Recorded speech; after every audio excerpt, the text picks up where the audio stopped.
সব হারাম ব্যাংক লাগায় দিয়েছে সাইনবোর্ড কি ইসলামী শরিয়া মোতাবেক পরিচালিত। ইসলামী রাষ্ট্র ছাড়া 100% হালাল ইসলামী ব্যাংকিং সম্ভব না। এখন সব ব্যাংকই লিখতেছে ইসলামী শরিয়া মোতাবেক পরিচালিত। বিষয়টা এইরকম হইল না ভাই, মদের বোতলের উপর লিখে দিয়েছেন হালাল মদ, এরকম হয়ে গেছে না? ব্যবসা মানে লাভ আছে লস আছে, ঠিক কিনা? আমাদের ব্যবসা কার সাথে? সেই ব্যবসার কথা আল্লাহ বললেন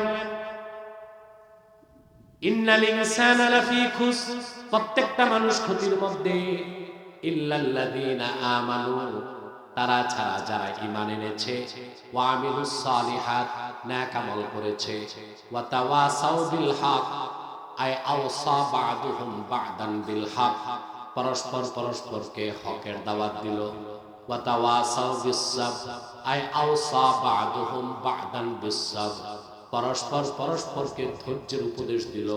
এই চারটা কাজ যারা দুনিয়ায় করলো তাদের কোনো ক্ষতি নাই। তাদের মৃত্যু হবে ঈমানের সাথে, কবর হবে জান্নাতের টুকরা, হাসর ময়দানে তারা যখন দাঁড়াবে 50,000 বছরের হাসরের দিনটা তাদের কাছে মনে হবে আসর থেকে মাগরিব।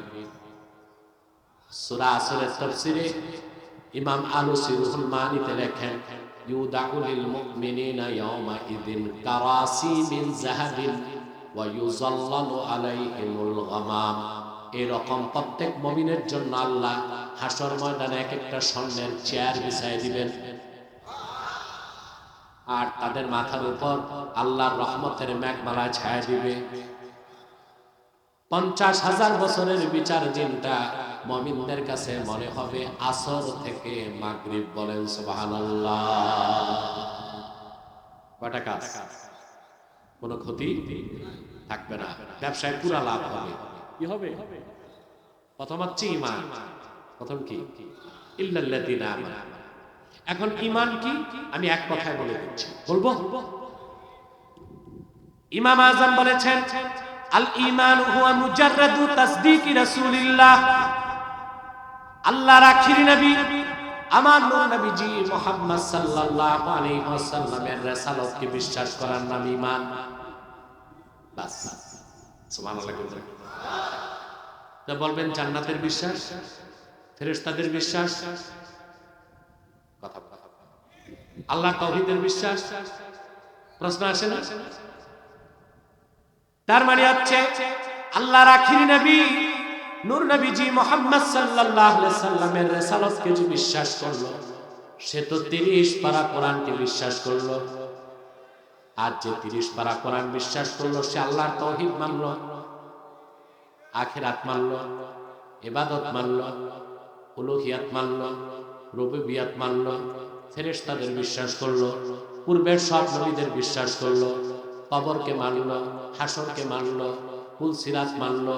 শুধু মুহাম্মদ সাল্লাল্লাহু আলাইহি সাল্লামের রিসালাতকে বিশ্বাস করলে আল্লাহ তাআলা ঈমানের সম্পূর্ণ নূর বান্দার অন্তরে ঢেলে দিবে।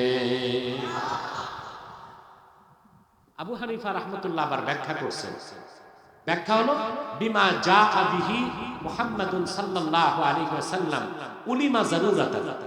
আল্লাহর হাবিব মুহাম্মদ সাল্লাল্লাহু আলাইহি সাল্লাম ১৫০০ বছর আগে আল্লাহর পক্ষ থেকে যা কিছু এনেছেন, জোরে যা কিছু বলেছেন হাদিস, যা কিছু নীতি নির্ধারণ করছেন সুন্নাহ, সেই কোরআন, সেই হাদিস, সেই সুন্নাহ অক্ষরে অক্ষরে বিশ্বাস করার নাম ঈমান। সেজন্য কেউ যদি বলে আমি শুধু কোরআন মানি হাদিস মানি না, আল্লাহর কোরআনকে ছুঁয়ে বললাম সে মুসলমান নয়, কাফের। বাংলাদেশে আগে শুনতাম আহলে হাদিস, ওনারা কোরআন মানে হাদিস মানে, ফিকহ মানে না। আসলে তো আহলে হাদিস না, আহলে হদিস। এখন বেরিয়েছে আরো খতরনাক ফিতনা, এটার নাম আহলে কোরআন। এরা বলে বুখারী মুসলিম সহ সব হাদিসই জাল। এরা আহলে কোরআন না আহলে শয়তান?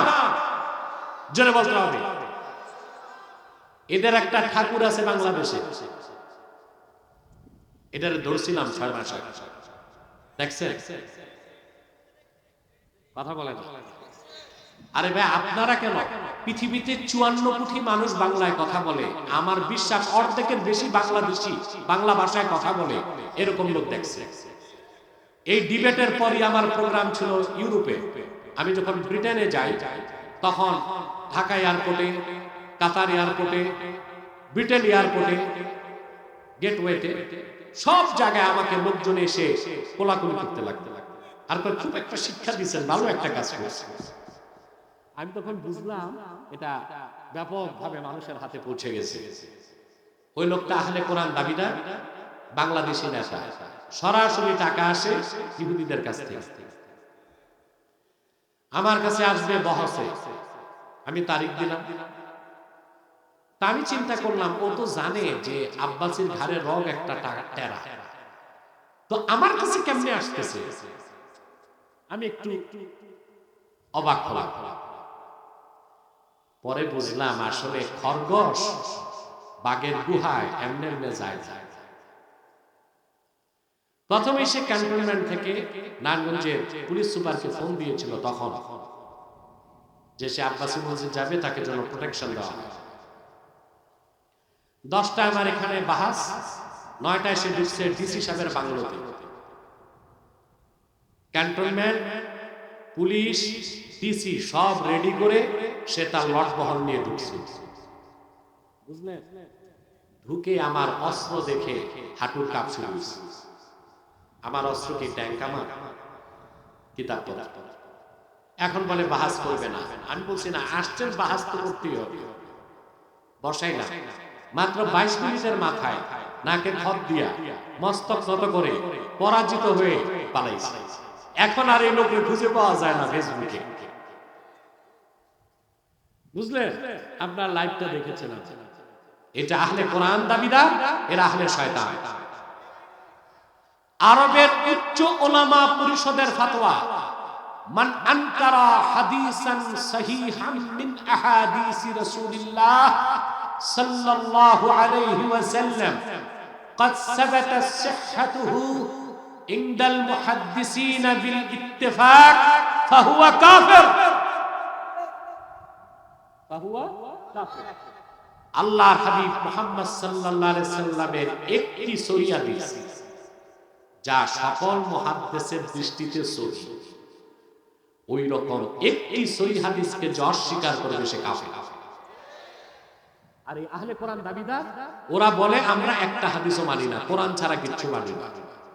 তাহলে আমার ভাইরা, ঈমান কি? কোরআন, সব সহিহ হাদিস আর সব সুন্নতকে বিনা প্রশ্নে বিশ্বাস করার নাম ঈমান। বুঝতে পারলাম? তারপর আল্লাহ বলেন ওয়া আমিলুস সালিহাত, ঈমান আনার পরে নেক আমল করলো। নেক আমল বুঝেন? কথা বলে জি না, বুঝেন না বলেই তো এই দেশে দেখা যায় যে 30 বছর নামাজ পড়ে সে আবার সুদও খায়, ঘুষও খায়, আপন ভাইয়ের জায়গা দখল করে। 30 নামাজের সময় নামাজ মিস না, কিন্তু মাগরিব নামাজের পরই বিচারে বসে দুই দিক থেকেই বাইপাস করে। এগুলো নাই পাগলা না? আছে কম কম, এটা সারা দেশে মহামারী, ঠিক কিনা? তার মানে লোকটা আমলে সালেহ বুঝে না, এই জন্য নামাজও পড়ে সুদও খায়, নামাজও পড়ে ঘুষও খায়। আমলে সালেহের ব্যাখ্যায় হাফেজ জালালউদ্দিন সুয়ুতী লেখেন, আমলে সালেহ হচ্ছে ইমতিসালুল আওয়ামির ওয়া ইজতিনাবুন নওয়াহি। ঈমান আনার পরে কোরআন হাদিসের সব হুকুম মানা আর সব নিষেধ ছাড়া, তার নাম আমলে সালেহ। অর্থাৎ নামাজ পড়বেন, সুদ খাবেন না, রোজা রাখবেন, ঘুষ খাবেন না, হজ করবেন, মিথ্যা বলবেন না, যাকাত দিবেন, পরেরটা মেরে খাবেন না। শুধু হুকুম মানার নাম আমলে সালেহ নয়, হুকুম মানতে হবে, নিষেধ ছাড়তে হবে। তার মানে ঈমান আনার পরে শরীয়তে মুহাম্মাদিয়া পুরাপুরি মানবেন, এরই নাম ইসলাম। আগে ঈমান, তারপরে ইসলাম। ঈমান না এনে মুসলমান হওয়া যায় না। যায় যায় আহা, এই টকশো দেখার তো সময় আমার নাই। আমার সাথে কোনো অ্যান্ড্রয়েড মোবাইলও নাই, আছে? আরে ভাই, বাটন মোবাইলও নাই। এগুলো আমি ফেতনা মনে করি। তবে আমার একটা শক্তিশালী আইটি জোন আছে, যারা সোশ্যাল মিডিয়াতে কাজ করে, বুঝলেন?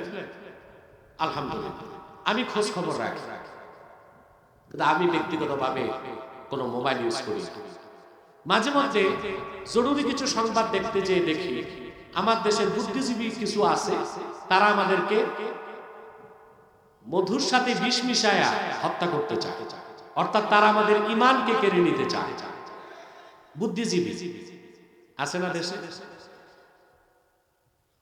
বাংলাদেশের মতো নিকৃষ্ট বুদ্ধিজীবী দুনিয়ার কোথাও নেই। আচ্ছা বলেন তো ভাই, ব্রিটেনে বুদ্ধিজীবী নাই? যুবকদেরকে চ্যালেঞ্জ করি, একটা ব্রিটিশ বুদ্ধিজীবীর নাম দেখাও যে তার ধর্ম খ্রিস্টান ধর্মের বিরুদ্ধে কথা বলে। আমেরিকায় বুদ্ধিজীবী নাই? এমন একজন মার্কিন বুদ্ধিজীবী দেখাও যে তার ধর্ম খ্রিস্টান ধর্মের বিরুদ্ধে কথা বলে। ইসরায়েলি বুদ্ধিজীবী নাই?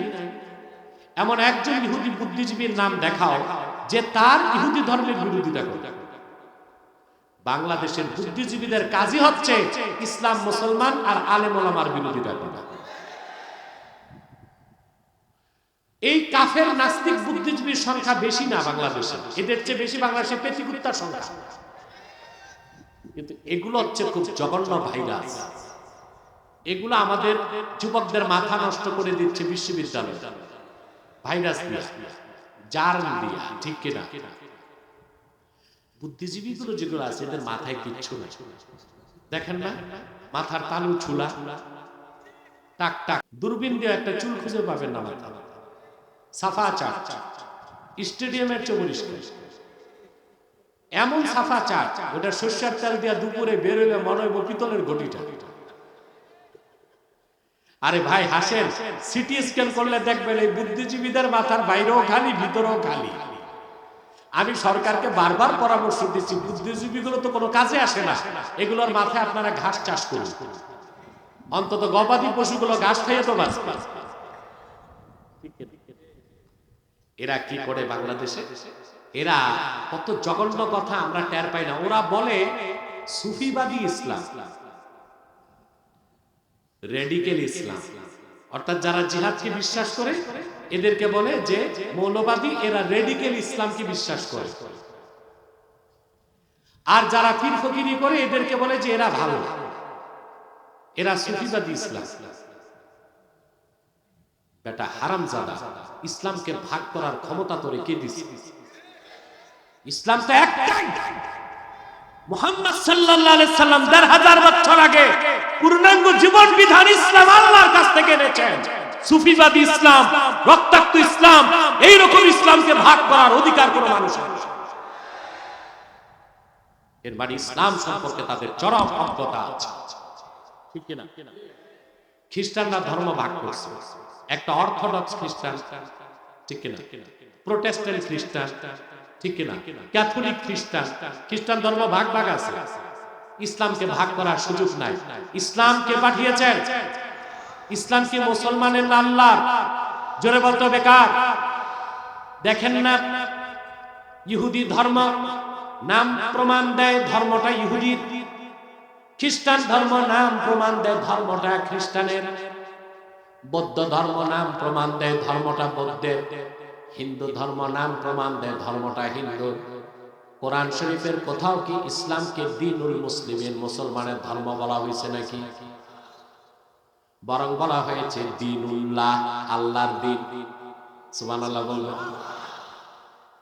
ইযা জাআ নাসরুল্লাহি ওয়াল ফাতহ ওয়া রাআইতান নাস ইয়াদখুলুনা ফি দীনিল্লাহি আফওয়াজা।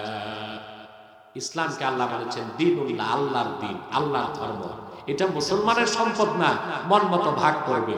অতএব সুফিবাদী ইসলাম, রেডিক্যাল ইসলাম, মৌলবাদী ইসলাম, ইসলামকে এরকম বিভিন্ন ভার্সনে নাম দেওয়া কুফরি মতবাদ। ইসলাম কার?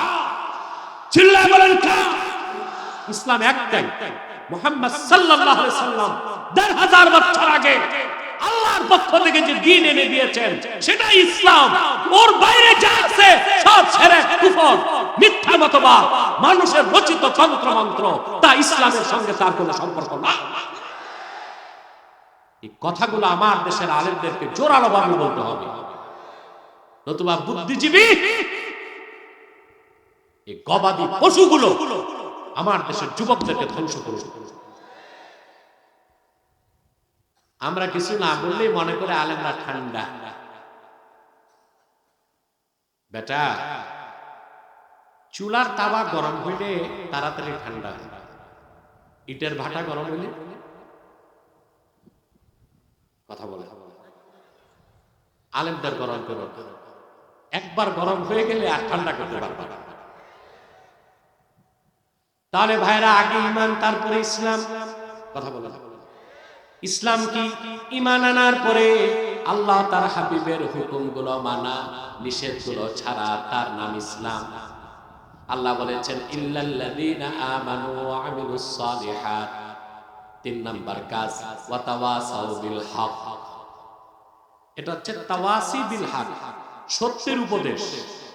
এককভাবে হবে না, পারস্পরিক ভাবে। কথা বলে ইমাম বাগাবী এই অংশের তাফসীর লেখেন মাআলিমুত তানজিলে, আওসা বা'দুহুম বা'দাম বিল হক। মুমিনরা পরস্পর পরস্পরকে হকের দাওয়াত দিল। হকের দাওয়াত হলো কোরআনের দাওয়াত। ইসলাম হচ্ছে হক, ইসলামের বাইরে কোনো হক। তো দাওয়াত হবে কিসের? ইসলামের। দাওয়াত হবে কোরআনের, হাদিসের।